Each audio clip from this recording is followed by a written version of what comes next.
දෙවියන් වැඩමවා යකුන් යක්ෂණයන් බැඳ වැඩගත් මාතර අපරැක්ක වෛද්‍ය රම් කොත්කුරු පරපුරේ නොවරතින බල සම්පන්න අභිරහස් කුරුකම් පුප්පිලියේ ධර්මසිරි හාමුදුරුවෝ ඔබ මෙරට සිටියත් විදෙස්ගතව සිටියත් ඔබගේ කුරුකම් කටයුත්ත දීර්ඝකාලීනව බල පිහිටන ආකාරයෙන් ස්ථිරයෙන්ම ප්‍රතිඵල ලබා දෙමින් ඉටු කර දෙනවා. දැන්ම අමතන්න ජාත්‍යන්තර කීර්තියට පත් ගුප්ත විද්‍යා ශාස්ත්‍රාචාර්ය ගුප්ත විද්‍යා ගවේෂක සම්මානලාභී ප්‍රවීණ ජ්‍යොතිර්වේදී විහාරාධිපති සමස්ත ලංකා සංස්කෘතික පදනමේ මධ්‍යම පළාත් අධ්‍යක්ෂක මුළු තිබ ඉනටම සාම විරිසරු පූජ්‍ය පුප්පිලියේ ධර්මසිරි ගුරු හාමුදුරුවෝ විමසීම් 070යි 361යි 2299. ඔයාලා දැනටම දන්නවා ඇති අද මේ විශේෂ මන්ත්‍රය ගෙනින්නේ ඇයි කියලා. අද බලගතු දිනයක් වෙනවා. ඉතින් ඔයාලා දැනටම දන්නවා ඇති ශිව දෙවියන්ගේ බිරිඳ වන්නේ පාර්වතී දේවියයි. ඉතින් මේ පාර්වතී දේවියගේ විවිධ ස්වරූප තියෙනවා. පාර්වතී දේවිය, දුර්ගා දේවිය, ඒ වගේම මහා කාලී කියන්නේත් මෙන්න මේ පාර්වතී දේවියගේම තවත් ස්වරූපයක් වෙනවා. ඉතින් දේවලෝකයේ සත්ත්ව වගේම ඊ타මත්ම ලස්සන ආදර කතාවක් තමයි ශිව පාර්වතී ආදර කතාව කියන්නේ. ඉතින් අද දවසේ විශේෂ කරලා තියෙන්නේ ශිව දෙවියන්ගේ හා පාර්වතී දේවියගේ ඒ ආදරය ලැබුණාක් මෙන් සියලු සකල ලෝක සත්වයාට තම ආදරය ලබාගත හැකි ඊ타මත්ම බලගතු දිනයක් විදියට මේ දිනය හැඳින්වෙන නිසා. මොකද දන්නවද ශිව දෙවියන් හා පාර්වතී මෑණියන් අද තම බලය අවංකවම ආදරය කරන්නා වූ සියලුම ජනතාව වෙත ලබා දෙනවා. මේ පාර්වතී දේවිය මේ බලය ලබා දෙන්නේ කාලි මෑණියන්ගේ ස්වරූපයෙන්. කාලි මෑණියන් කියන්නේ ගොඩක් දරුණු චරිතයක් නිසා ඇයව මෙල්ල කිරීමට හැකිවන්නේ ශිව දෙවියන්ගේ ආදරයෙන් පමණයි. එහා සමානමෙන් ඔබටත් අද ඔබගේ ආදර ගැටලු ඉක්මනින්ම නිමා කරගෙන එම ආදරයන් ජය ගැනීමට අවස්ථාවක් සැලසී තිබෙනවා. ඊට කලින් අපි මේ ශිව දෙවියන්ගේ හා කාලි මෑණියන්ගේ ආදර කතාව ගැන පොඩ්ඩක් මෙහෙම බලලා ඉමු. මේකෙන් ඔයාට කාලි දෙවඟන කියන්නේ කවුද? කාලි දෙවඟනුවට පිහිට වෙන්නේ කොහොමද? ඒ වගේම කාලි දෙවියන්ගේ සියලුම ඉතිහාසය පිළිබඳව දැන ගැනීමටද හැකි වෙනවා. ඉතින් මම ඔබට ආරාධනා කරනවා මේක ඉවර වෙන තෙක් බලන්න. ඒ බලලා මා ඔබට කියන ආකාරයෙන්ම මේ ශ්‍රවණය කරලා අද ඊටමත් ඉහළ ප්‍රතිඵලයක් ලබා ගන්නට ඔබට හැකියාව තියෙනවා. ශිව දෙවියන්ගේ දයාබර බිරිඳ වන පාර්වතී දේවිය කාලෙන් කාලෙට විවිධ ස්වරූප වලින් පෙනී සිටින බව සඳහන් වෙනවා. ඉන් එක් අවස්ථාවක් ලෙස ඇය රූමත් ගැමිලියක් වශයෙන් පෙනී සිටීම අපිට දක්වන්නට පුළුවන්. ඒ අවස්ථාවේදී ඇය ශිවකාර්මී, ඊශ්වරී, කම්බිකා, කාමාක්ෂි, කෞශිකී යන නාම වලින් හඳුන්වනවා. දෙවැනි අවස්ථාවේදී ඇය දිව්‍යාංගනාවක් වශයෙන් පෙනී සිටිනවා. එවිට ඇය සකී, ගෞරී, භවති, උමා, ජගත් මාතා, මහා දේවී, දුර්ගා, බහිරවී, භූතනාසිරේ, භීමදේවී, සිංහාසනී නාමයන්ගෙන් හඳුන්වනු ලබනවා. මේ අවස්ථාවේදී ඇය වීර කාන්තාවක් වශයෙන් කටයුතු කරනවා. අසාධාරණයට එරෙහිව යුදවදින ඇය ඉන්පසු කාලි නමින් ඊටමත් භයානක ස්වරූපයක් ගන්නවා. මේ පාර්වතී දෙවියන්ගේ තුන්වන අවස්ථාවයි. මෙතුමියගේ උප්පත්තිය ගැන තවත් මතරසක් තියෙනවා. ආලිය වෙනුවෙන් ගැයෙන කොල්මුර කවි වලින් තහ ස්තෝත්‍ර කීපෙන් ඒ වගේම මන්ත්‍ර වලින් මෙතුමිය අත්විඳින මැනවි යන අවතාරයක් වශයෙන් හඳුන්වන්නට පුළුවන්. නමුත් කාලි දෙවකන සරස්වතී දේවියගේ අවතාරයක්ද විදිහට සලකන බව පෙනෙන්නට තියෙනවා. කාලි මාතා යකින්නියක් වශයෙන් සැලකෙනවා. පාර්වතී මෙම ස්වරූපයට එනම් මෙම බියකර ස්වරූපයට පැමිණෙන්නේ ඇයිද කියා එක් පුවතකින් විස්තර කරනවා. මහා බ්‍රහ්මයා වෙත පැමිණි දුර්ගා නම් යෝධ අසුරතම අවුරුදු දහස් ගණනක් දුෂ්කර ක්‍රියා සහ තපෝ වෘත අනුගමනය කර බ්‍රහ්මයා සතුටු කරමින් වරයක් ලබා ගන්නා ලදී. එම වරයේ බලමහිමෙන් දුර්ගා තුන් ලෝකයටම අධිපති විය. ඉන්පසු ඔහු ප්‍රථමයෙන්ම කළේ දෙව්ලොවට අධිපති වූ ශක්ති විදුව, ඒ වගේම සියලු දීවරුන් දෙව්ලොවින් පළවා හැර හිමාලය අඩවියේ කොටු කර තැබීමයි. ඉන්පසු ඔහු බ්‍රහ්ම, විෂ්ණු සහ ශිව යන ත්‍රිමූර්ති දෙවිවරුන්ට කරන වන්දනාමාන කිරීම, පුද සත්කාර කිරීම තහනම් කරන ලදී. මේ නිසා දෙවිවරු දුර්ගාට බියෙන් ඊ타මත්ම අසරණව කල් ගත කරන ලදී. මේ පිළිබඳව සක්තිවිදු පමණක් නොව සියලුම ප්‍රධාන දෙවිවරුන් ශිවට පැමිණිලි කර අතරම ශිව දෙවියන් දුර්ගා අසුරයව මර්දනය කිරීම පාර්වතී දෙවියන් හට පැවරුවේ. පාර්වතී කාලී නම් බියකරු වේශයක් මවාගෙන දුර්ගා අසුරයා සමග සටනට පිටත්ව ගියාය. ඇය දුර්ගා අසුරයා සහ 31,000ක අසුර හමුදාවක් සමග තනියම සටන් කළ අතර ඇයට ජය ගැනීමට නොහැකිව පාර්වතී සොයා පලා ගියේය. නමුත් පාර්වතී දේවිය දුර්ගා අසුරයා සමග ඊ타මත්ම භයානක කුරිරු මර්දනකාරී කේතජනක සරණක් කර දුර්ගා අසුරයාව මරා දමන ලදී. ඒ වගේම සියලු දෙවිවරුන් එම විනාශයෙන් ගලවා ගන්නා ලදී. පාර්වතී දේවිය මේ වගේ පෙරෑරුම් භයානක කාලි දෙවගණ වගේ ස්වරූපයක් ගන්නේ වැරදිකරුවන්ට දඬුවම් කිරීමට බව පිළිගන්නා මතයයි. ඇයගේ ප්‍රධාන දෙවල හලාවත මුන්නේශ්වරම්හි පිහිටා ඇත. එසේම මුළු සිරිලක පුරාවටම ඇයගේ දේවාල පිහිටා ඇත. ඒ අනුව පෙනෙන්නේ කාලිමෑණියන් ශ්‍රී ලංකාවේ මෙන්ම ලෝකයේ විවිධ රටවල ඉතාමත් ගෞරවයට ආදරයට පාත්‍ර වූ ඉතාමත් බලවත් දෙවි කෙනෙක් බවයි. මහා කාලී, භද්‍රකාලී, ගිනිකාලී, ලේකාලී, මහා කාලී මෑණියෝ වැනි විවිධ නම් රැසකින් ඇය හඳුන්වනු ලබනවා. කාලී යනු අධර්මයෙන් ධර්මයේ ජය ගන්නා තත්ත්වය පෙන්눔 කරන ප්‍රතිමූර්තිය වෙනවා. ඒ නිසා ඇය නිරූපණය කරන්නේ බිහිසුණු ස්වරූපයයි. එතුමියගේ වාහනය සිංහයකි. ඒ වගේම කාලිමෑණියන් තම බැතිමතුන්ට ඒ වගේම සියලු ලෝක සත්‍යයට අසාධාරණයක් සිදු වී නම් එම අසාධාරණයන්ට නිරන්තරවම පිහිට ආරක්ෂාව ලබා දෙනවා. අද දිනයේද ඒ වගේ බලගතු ඉතාමත් විශේෂ දිනයක් වෙනවා. කාලිමෑණියන්ගේ පිහිට ආරක්ෂාව බැල්ම අද ඔබට ලබාගෙන ඔබගේ ආදර ගැටලු විසඳා ගැනීමේ හැකියාව ඔබට තියෙනවා. මේ මන්ත්‍රයේ බලගතුකම නම් තියා නිම කළ නොහැකි. මේ මන්ත්‍රය අසන්නට ලැබීමත් ඔබට ලැබුණු වාග්යක්සේ සිතාගෙන මේ මන්ත්‍රය දැන් ශ්‍රවණය කිරීමට පටන් ගන්න. ඒ වගේම අද දවසේ ඉවර වෙන්නට පෙර මේ ශ්‍රවණය කළොත් ඔබට ඔබගේ ආදරය නිසකවම අද ලබා ගැනීමේ හැකියාව තියෙනවා. ඒ වගේම ඔබගේ නොයෙක් බලාපොරොත්තුත් ඉටු කර ගැනීමේ හැකියාව තියෙනවා. අපි හැමදාමත් ඔබට මේ වගේ නිවැරදි ප්‍රතිඵලදායී මන්ත්‍ර ලබා දෙන නිසාවෙන් තමයි ලක්ෂ ගණන් නෙමේ දසලක්ෂ ගණන් ජනතාව අපි වටා ඒක රාශී වෙලා සිටින්නේ. අප පිළිබඳව ඒ දබූ විශ්වාසයට අපි ඔබට හිස නමා ගෞරව කරනවා. හෙට දින මහා ශිවරාත්‍රි එළඹීමට ප්‍රථමයෙන් මේ මන්ත්‍රය ශ්‍රවණය කිරීමට වග බලා ගන්න. මේ ශ්‍රවණය කරන කාල සීමාවේදී ඔබට අනිවාර්යෙන්ම ඔබගේ ආදරය ලැබෙනවා.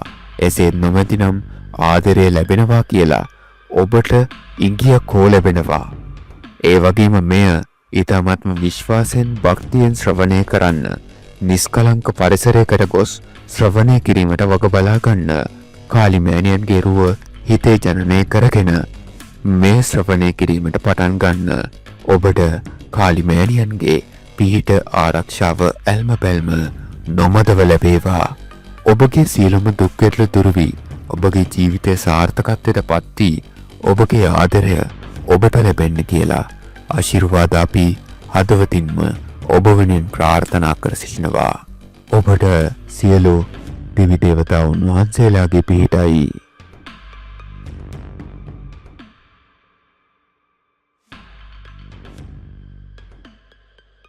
ह्रीं श्रीं क्लीं कालिकाय स्वाहा मे पातु मस्तकं क्लीं कापालं सदा पातु ह्रीं ह्रीं ह्रीं इति लोचने ह्रीं त्रिलोचने स्वाहा नासिकां सदावतु क्लीं कालिके रक्ष रक्ष स्वाहा दन्त सदावतु क्लीं भद्रकालिके स्वाहा पातु मे अधरयुग्मकम् ॐ ह्रीं ह्रीं क्लीं कालिकाय स्वाहा कष्टसदावतु ॐ ह्रीं ह्रीं श्रीं क्लीं कालिकाय स्वाहा मे पातु मस्तकं क्लीं कापालं सदा पातु ह्रीं ह्रीं ह्रीं इति लोचने ह्रीं त्रिलोचने स्वाहा नासिकां सदावतु क्लीं कालिके रक्ष रक्ष स्वाहा दन्त सदावतु क्लीं भद्रकालिके स्वाहा पातु मे अधरयुग्मकम् ॐ ह्रीं ह्रीं क्लीं कालिकाय स्वाहा कष्टसदावतु ॐ ह्रीं ह्रीं श्रीं क्लीं कालिकाय स्वाहा मे पातु मस्तकं क्लीं कापालं सदा पातु ह्रीं ह्रीं ह्रीं इति लोचने ह्रीं त्रिलोचने स्वाहा नासिकां सदावतु क्लीं कालिके रक्ष रक्ष स्वाहा दन्त सदावतु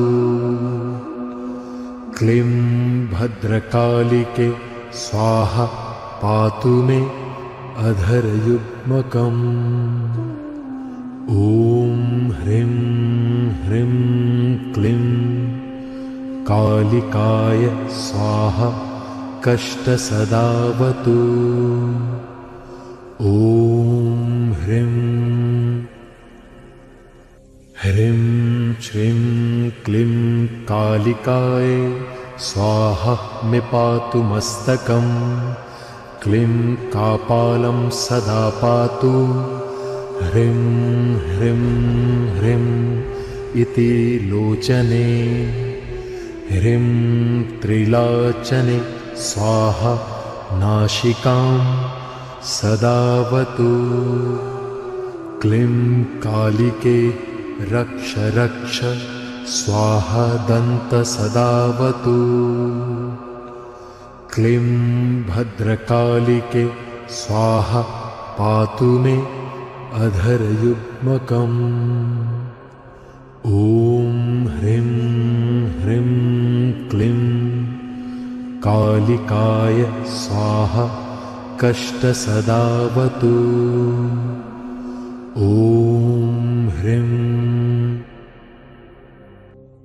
ह्रीं श्रीं क्लीं कालिकाय स्वाहा मे पातु मस्तकं क्लीं कापालं सदा पातु ह्रीं ह्रीं ह्रीं इति लोचने ह्रीं त्रिलोचने स्वाहा नासिकां सदावतु क्लीं कालिके रक्ष रक्ष स्वाहा दन्त सदावतु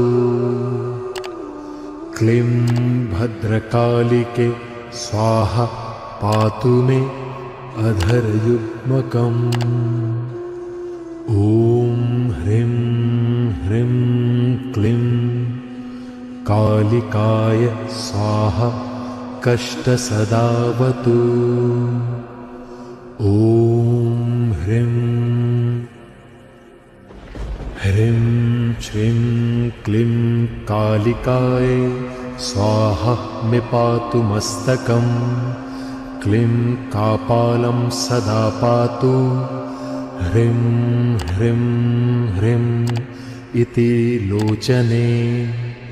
ह्रीं त्रिलोचने स्वाहा नासिकां सदावतु। क्लीं कालिके रक्ष रक्ष स्वाहा दन्तसदावतु। क्लीं भद्रकालिके स्वाहा पातु मे अधरयुग्मकम्। ॐ ह्रीं ह्रीं क्लीं कालिकाय स्वाहा कष्टसदावतु। ॐ ह्रीं ह्रीं श्रीं क्लीं कालिकाय स्वाहा मे पातु मस्तकं। क्लीं कापालं सदा पातु। ह्रीं ह्रीं ह्रीं इति लोचने। ह्रीं त्रिलोचने स्वाहा नासिकां सदावतु। क्लीं कालिके रक्ष रक्ष स्वाहा दन्तसदावतु। क्लीं भद्रकालिके स्वाहा पातु मे अधरयुग्मकम्। ॐ ह्रीं ह्रीं क्लीं कालिकाय स्वाहा कष्टसदावतु। ॐ ह्रीं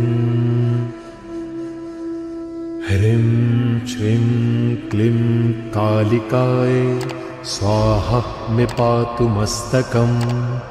क्लीं कापालं सदा पातु। ह्रीं ह्रीं ह्रीं इति लोचने। ह्रीं त्रिलोचने स्वाहा नासिकां सदावतु। क्लीं कालिके रक्ष रक्ष स्वाहा दन्तसदावतु। क्लीं भद्रकालिके स्वाहा पातु मे अधरयुग्मकम्। ॐ ह्रीं ह्रीं क्लीं कालिकाय स्वाहा कष्टसदावतु। ॐ ह्रीं ह्रीं श्रीं क्लीं कालिकाय स्वाहा मे पातु मस्तकं। क्लीं कापालं सदा पातु। ह्रीं ह्रीं ह्रीं इति लोचने। ह्रीं त्रिलोचने स्वाहा नासिकां सदावतु। क्लीं कालिके रक्ष रक्ष स्वाहा दन्तसदावतु। क्लीं भद्रकालिके स्वाहा पातु मे अधरयुग्मकम्। ॐ ह्रीं ह्रीं क्लीं कालिकाय स्वाहा कष्टसदावतु। ॐ ह्रीं ह्रीं श्रीं क्लीं कालिकाय स्वाहा मे पातु मस्तकं। क्लीं कापालं सदा पातु। ह्रीं ह्रीं ह्रीं इति लोचने। ह्रीं त्रिलोचने स्वाहा नासिकां सदावतु। क्लीं कालिके रक्ष रक्ष स्वाहा दन्तसदावतु। क्लीं भद्रकालिके स्वाहा पातु मे अधरयुग्मकम्। ॐ ह्रीं ह्रीं क्लीं कालिकाय स्वाहा कष्टसदावतु। ॐ ह्रीं ह्रीं श्रीं क्लीं कालिकाय स्वाहा मे पातु मस्तकम्। क्लीं कापालं सदा पातु।